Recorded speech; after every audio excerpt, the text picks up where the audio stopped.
زیادہ تر لوگ ہیں آپ کے ارد گرد اچھے لوگ, بہت اچھے لوگ, یقیناً بہت اچھے ہوں گے کیونکہ ہم نے زیادہ پازیٹیو بات کرنی ہے. کیا ان میں کبھی آپ نے حسد پایا؟ جی بالکل ہوتا ہے, میں اس کو ڈینائی نہیں کروں گا. یہ ایک نرچرڈ, میں نیچرل نہیں کہتا, بیکاز لوگ کہتے ہیں نیچرل میں سمجھتا ہوں نعوذ باللہ من ذالک, اللہ پہ ہم الزام لگا رہے ہیں کہ نیچر خراب ہے.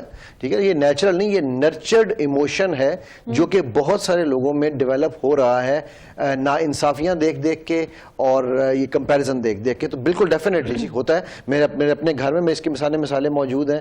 میری بیٹی ماشاءاللہ وہ بڑی زبردست پاکستان کی پہلی ماؤنٹڈ آرچر ہے, گھوڑے پہ بیٹھ کے آرچری کرتی ہے. تو اس کے بارے میں بھی لوگ کئی دفعہ جو ایسی باتیں کر جاتے ہیں جو کہ جس میں فیل آ رہا ہوتا ہے کہ یار یہ حسد سے باتیں کر رہے ہیں. اچھا, کیا یہ ناشکری کے ساتھ لنک کرتا ہے حسد آپ کا؟ 100%. اس کا سٹارٹ ہی ناشکری سے ہوتا ہے. جب دیکھیں میں چھوٹی سی مثال دیا کرتا ہوں, میں ہمیشہ ہر ایک سے سوال پوچھتا ہوں اور یہ میں چاہوں گا یہ سوال آپ کے آڈینس بھی اپنے آپ سے پوچھے, do you love yourself? That's the question.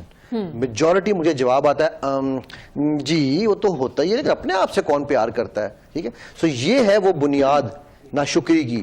کیونکہ جب اللہ سبحانہ و تعالیٰ نے سورہ صاد آیت نمبر 7 میں فرما دیا کہ جب میں اس میں اپنی روح پھونکوں گا, اب روح کیا ہے میں اس پہ بات نہیں کر رہا, وہ من امر ربی ہے. ٹھیک ہے, لیکن جب اللہ نے کہا میں اپنی روح پھونک رہا ہوں, تو جب اللہ نے آپ میں اپنی روح پھونکی, پھر اللہ نے کہا یہ احسنی تقویم ہے, اس کو میں نے سب سے خوبصورت بنایا, تو پھر میں اپنے آپ کو دوسروں سے کمپیئر کروں اور کمپیئر کر کے میں اپنے دل میں حسد اور ان نیگیٹو جذبات کو راستہ دوں, تو یہ ہو رہا ہے, یہ ہماری نرچرنگ ہو رہی ہے. ہمارا معاشرہ, ہماری انوائرمنٹ, جینیٹکلی بھی یہ آ جاتا ہے, ایک سے دوسرے میں آتا ہے. بیکاز جینیٹکلی کیوں آتا ہے کہ ماں یا باپ اگر حاسد ہوں گے تو ان کے بچوں میں وہ ایموشن آٹومیٹکلی ٹرانسفر ہونا شروع ہو جائے گا.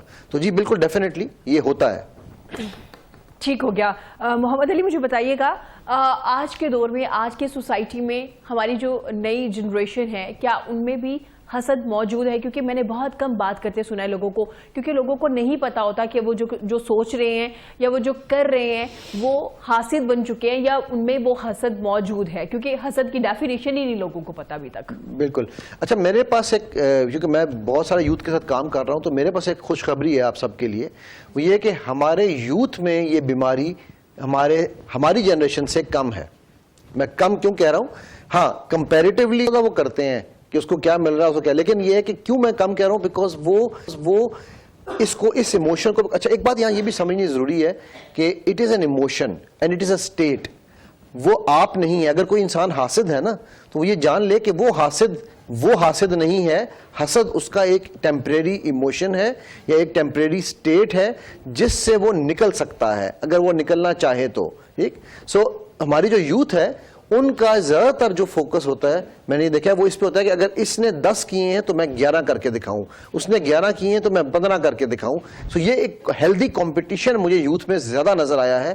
لیکن جب وہی یوتھ اپنے پیرنٹس کے ساتھ بیٹھتا ہے یا اپنے بزرگوں کے ساتھ بیٹھتا ہے, تو وہ اس کو نیگیٹو ایموشنز انجیکٹ کر رہے ہوتے ہیں.